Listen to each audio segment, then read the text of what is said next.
Okay, welcome back to another live trade recap. I want to go over this long position here, another long position that we had back here, and then the short position that I called out earlier this morning inside of the Pro Discord.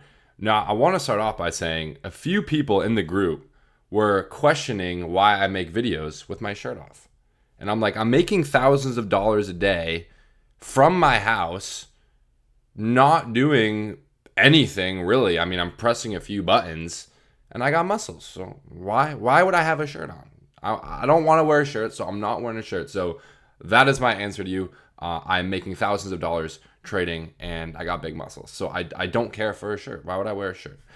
Okay, but let's jump into it. Okay, so we're going to start with this long here. I was actually unable to get in this long myself because I woke up late like usual. But a lot of you guys took this trade. And the reason I want to go over this one is because these are the exact setups that I teach you guys time and time again. 100 out of 100 times, I am entering this long position. So we're going to go over that and then also go over the short. So first thing you want to do is always go to a slightly higher time frame. Go to a slightly higher time frame, like a 4 hour. I wouldn't really go above a 4 hour. You know, some people go to a weekly, daily. I don't do any of that. I go to a 4 hour just to see structure, okay, or even a lower time frame. So my bias, right, going into this up until this level here was bullish because we saw that bias flip right here, right? First of all, we're at a key level on a higher time frame. We're inside of our optimal trade entry on like a 4 hour, right, at this level. And then we saw that bias flip to the upside as price confirmed multiple candle closes above this level, because before then we were seeing lower lows and lower highs, right? We were seeing lower lows and lower highs with those lower highs protected, meaning price never came up to close above any of these lower highs up until this level where price broke above and closed above. That is what I'm talking about when I refer to a bias flip, right? A market structure shift, a change of character. I like to call it a bias flip. I think it's more intuitive because that's essentially what it is. It's your bias is flipping from short to long. So after we saw that new higher high, after price closed above this level, my bias is long. So this is where my key fib strategy comes into place, right? Very, very simple. Okay. Anytime price is creating higher highs after a bias flip, you can pull your fib from the swing low to the swing high. For example, this was a trade I was looking at as well, right? From the swing low to the swing high, right? Swing low to swing high, and enter the trade, right? You can either enter a DCA or go down to like a 5-minute time frame with bullish divs or an oversold signal on the oscillator, right? Perfect example, right? We're getting buy signals on the algo, buy signal on the oscillator, boom. That's your entry, stop loss below 786, okay? And you want to target the external liquidity. So as long as there is external liquidity, meaning highs above current price in a bullish structure, we can continuously use this strategy over and over and over again. And that's how we were able to get 7 or 8R, if you were able to get in these trades. So that's one example. Now, let's go to the more recent price action. We're going to cover the most recent long. So again, as price is breaking structure, right? As price is continuously breaking structure to the upside, we can take longs until price sweeps this external liquidity, which it did, right? And now is when you start to look for short positions, which we also got in. But again, I want to go over this long here. Same thing, right? We are still in an uptrend. If you look back, price won't always come into your zone as well. Price will not always reach your key fib zone. That's okay. We're waiting for high probability setups. If we don't get filled, that's fine. But this would have been another long idea, right? Bullish FVG, right? Sweep of these lows into our key fib. It didn't end up reaching that fib level. Now, here's an example of where you wouldn't draw the fib, right? You wouldn't draw the fib from here because we didn't see that clear break of structure continuing to the upside with displacement, so not there. Here you could have, right? Swing low to swing high because we saw that break of structure. Didn't come down into our key fib zone, so we weren't able to take that trade. And right here, again, this is like an absolute perfect example of my key fib strategy, okay? Because we see that there is external liquidity right above, right? We make this little local high here, and we see a corrective pullback into our key fib zone, with displacement. You can clearly see a break of structure here with massive bullish displacement. Bullish displacement meaning multiple bullish candles closing above that high, creating bullish fair value gaps. We also have other confluences. We have a key level, breakout and retest, order block. I mean, confluences are never ending, it seems. Never ending confluences. And even if we grab the fixed range volume profile inside of this small range here, we had the value area low overlapping that level as well. So how many confluences is that, right? Off the top of my head, like 4 or 5. And then we got that buy dot as price was approaching the zone. If you want, you go down to a 5-minute time frame, look for a reaction, or you can set limits. I like to go wait for a reaction. Here we go, buy dot, boom. That is your entry.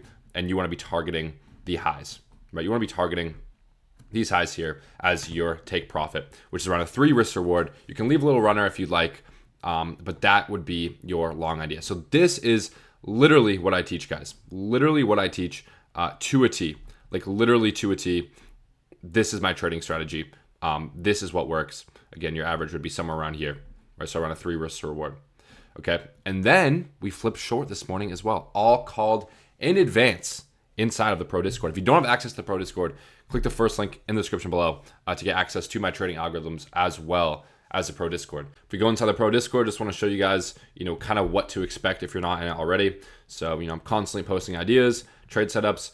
This was the short setup that I planned, okay? Right, you can see yesterday, 10:51 a.m. This is my short setup. It's waiting for bearish divs on a lower time frame as price was approaching this level. Still waiting for short, and then we got that bearish div. Okay, so let's jump back into the charts real quick. So this was my main short idea because we had broken structure. Technically, we had swept this daily high, broken structure here, right? Bias slope to the downside on a higher time frame, right? To the downside, and we are at our key fib level, which is the golden pocket 2786 fib. And we have this very historical price, right? Price history where this level is acting as support, right? Resistance. We also had these highs here, meaning that there are most likely open orders or liquidity above this high that I was waiting to get swept.